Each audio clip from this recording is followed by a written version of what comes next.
Hello and welcome back to another episode of Bedtime Stories. My name is Tracy and I'm your host. Tonight we're working on chapter 15 of The Beasts of Tarzan. But before I get into it, I need to ask you some very serious questions. Have you gone pee in the potty yet? Have you brushed your teeth? Hey, have you got your water next to the bed? Have you done your stretches? You got all that taken care of? Sweet beans, good job. Now, if you subscribe to the channel and click that little notification bell,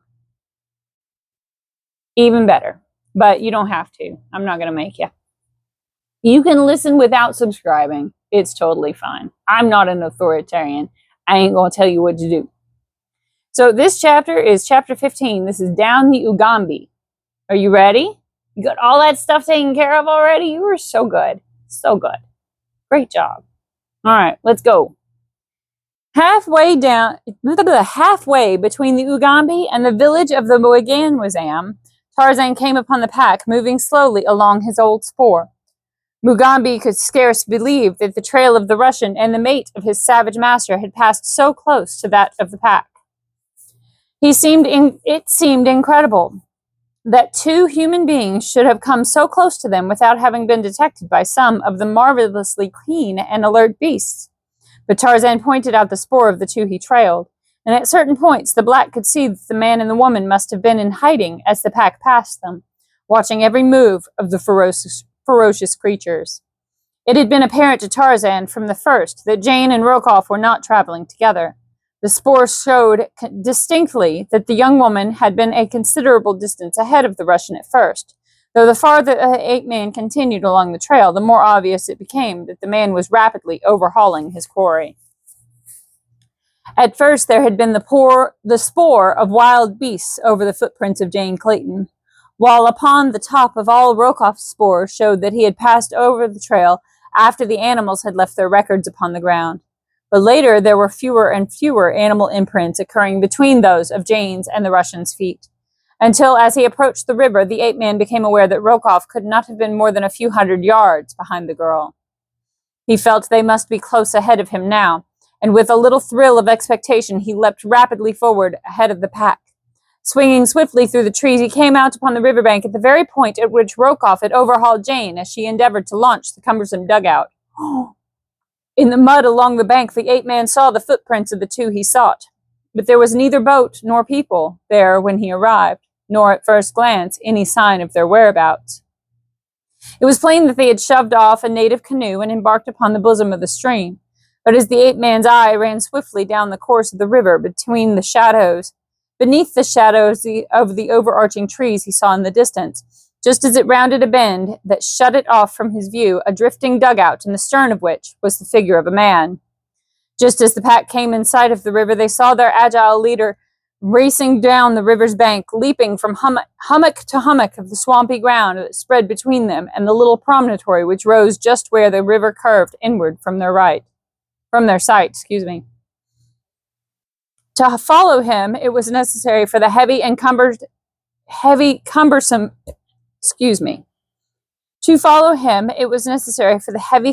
apes to make a wide detour, and Sheeta, too, who hated water. Ugambi followed after them as rapidly as he could in the wake of the great white master. A half hour of rapid traveling across the swampy neck of land and over the rising promontory brought Tarzan, by a shortcut, to the inward bend of the winding river, and there before him, upon the bosom of the stream, he saw the dugout, and in its stern, Nicholas Rokoff. Jane was not with the Russian. At sight of his enemy, the broad scar upon the ape-man's brow burned scarlet, and there rose to his lips the hideous bestial challenge of the bull ape. Rokoff shuddered as the weird and terrible alarm fell upon his ears. Cowering in the bottom of the boat, his teeth chattering in terror, he watched the man he feared above all other creatures upon the face of the earth as he ran quickly to the edge of the water. Even though the Russian knew that he was safe from his enemy, the very sight of him threw him into a frenzy of trembling cowardice, which became frantic hysteria as he saw the white giant dive fearlessly into the forbidding waters of the tropical river.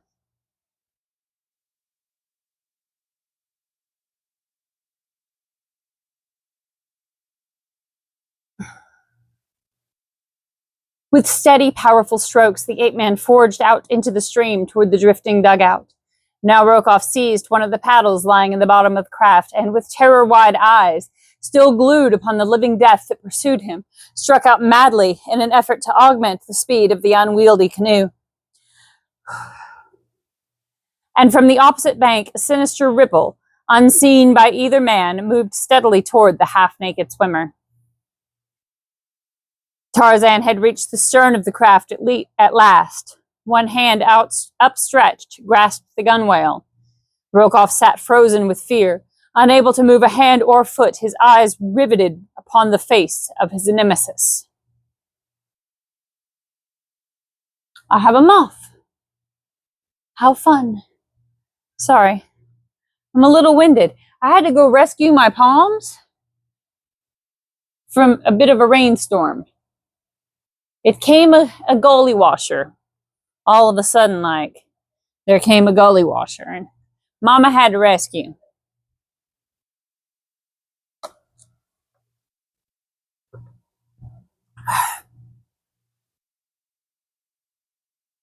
So I'm hoping that my mic is still working. Can't tell if the light's still on. I may have screwed it up. I don't know. Let me look. Sorry about the noise. Yeah, the light is still on. I guess we might still be good. Okay, that's enough of a diversion. Let's get back to it. Tarzan's in danger, and so is Rokoff. And we don't know where Jane is.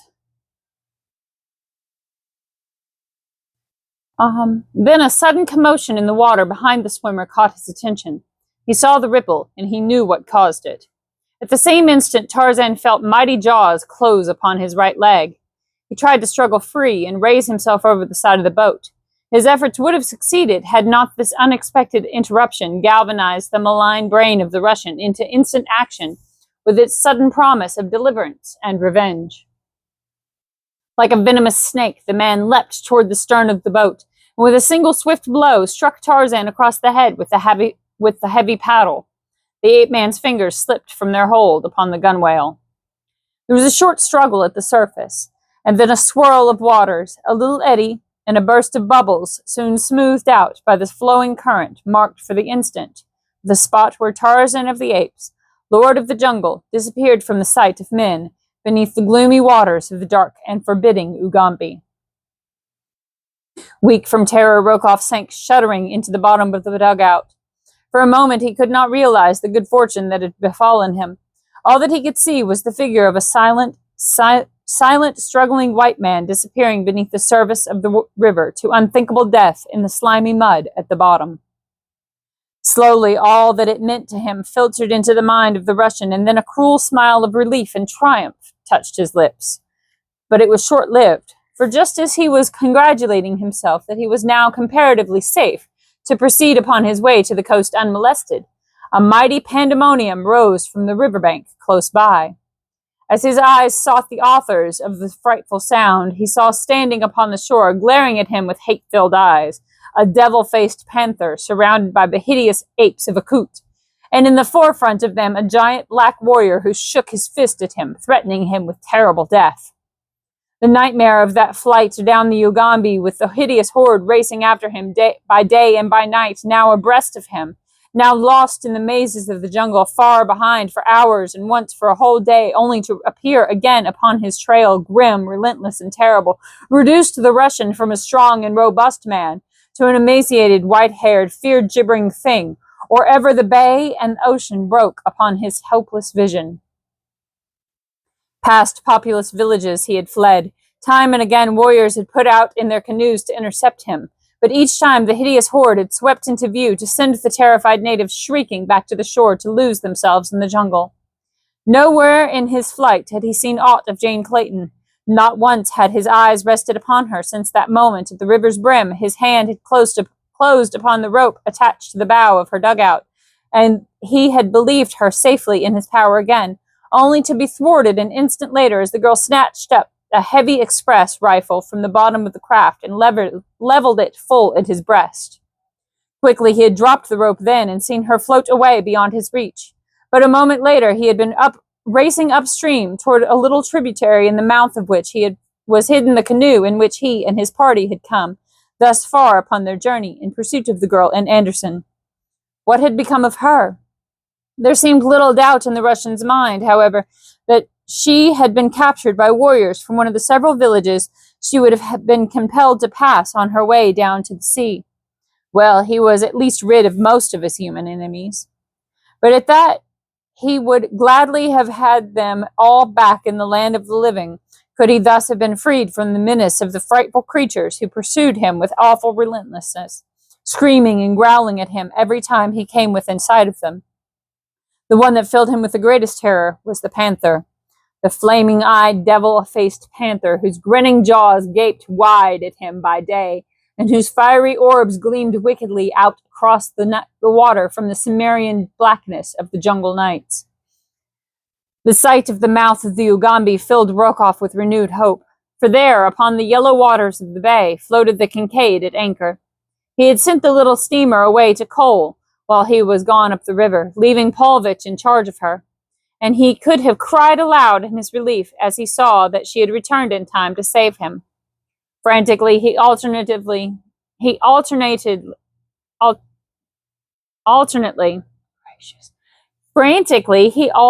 paddled furiously toward her and rose to his feet, waving his paddle and crying aloud in an attempt to attract the attention of those on board. But loud as he screamed, his cries awakened no answering challenge from the deck of the silent craft. Upon the shore behind him, a hurried backward glance revealed the presence of the snarling pack. Even now he thought those man-like devils might yet find a way to reach him upon the deck of the steamer, unless there were those there to repel them with firearms. Sorry. Upon the shore, I already read that paragraph, sorry. What could have happened to those he had left upon the Kincaid? Where was Paulvitch? Could it be that the vessel was deserted, and that, after all, he was doomed to be overtaken by the terrible fate that he had been flying from through all these hideous days and nights? He shivered as might one upon whose brow death had already laid its clammy finger. Yet he did not cease to paddle frantically toward the steamer, and at last, after what seemed an eternity, the bow of the dugout bumped against the timbers of the Kincaid. Over the ship's side hung a monkey ladder, but as the Russian grasped it to ascend to the deck, he heard a warning challenge from above, and looking up, gazed into the cold, relentless muzzle of a rifle.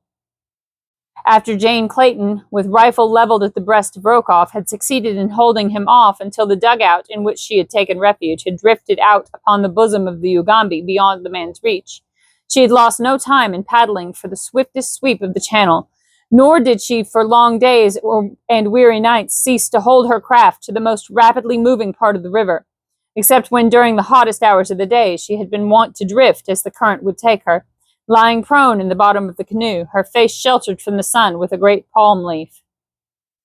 Thus only did she gain rest upon the voyage. At other times she continually sought to augment the movement of the craft by wielding the heavy paddle. Rokoff, on the other hand, had used little or no intelligence in his flight along the Ugambi, so that more often than not his craft had drifted in the slow-going eddies, for he habitually hugged the bank farthest from that along which the hideous horde pursued and menaced him. Thus it was that though he had put out upon the river but a short time subsequent to the girl, yet she had reached the bay fully 2 hours ahead of him. When she had first seen the anchored ship upon the quiet water, Jane Clayton's heart had beat fast with hope and thanksgiving. But as she drew closer to the craft and saw that it was the Kincaid, her pleasure gave place to the gravest misgivings. It was too late, however, to turn back, for the current that carried her toward the ship was much too strong for her muscles. She could not have forced a heavy dugout upstream against it, and after that was left her, and all that was left her was to attempt either to make the shore without being seen by those upon the deck of the Kincaid, or to throw herself upon their mercy. Otherwise she must be swept out to sea. She knew that the shore held little hope of life for her, as she had no knowledge of the location of the friendly Mosula village to which Anderson had taken her through the darkness of the night in their escape from the Kincaid.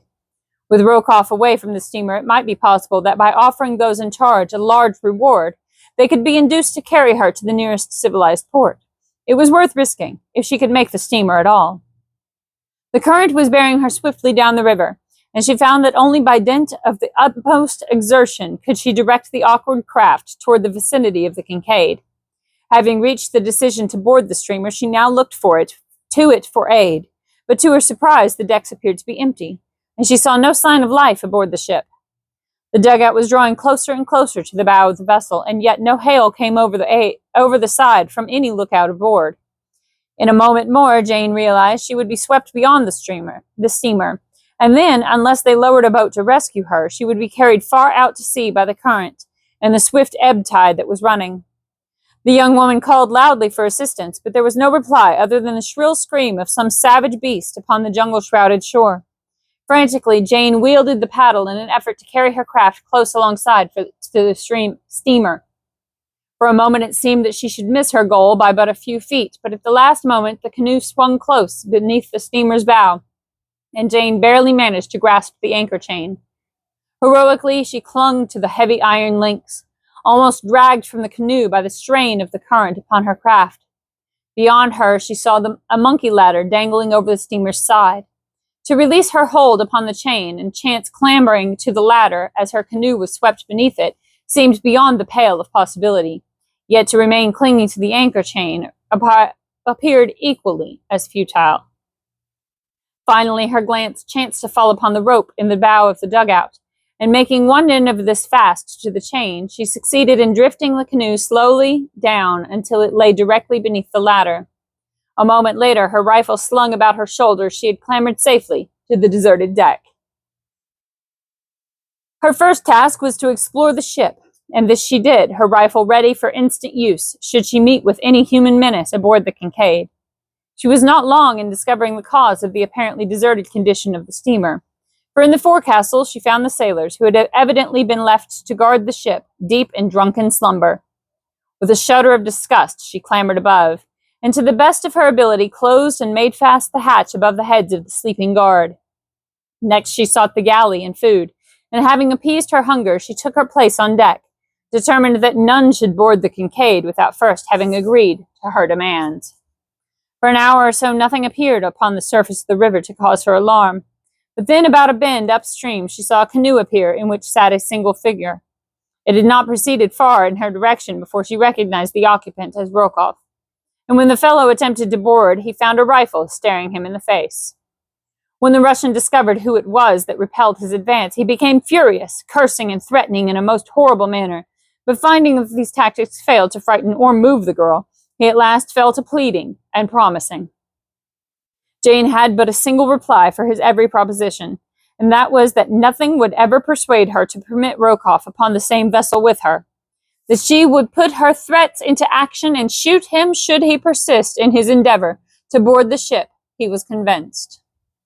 So, as there was no other alternative, the great coward dropped back into his dugout, and at imminent risk of being swept to sea, finally succeeded in making the shore far down the bay, and upon the opposite side from that on which the horde of beasts stood snarling and roaring.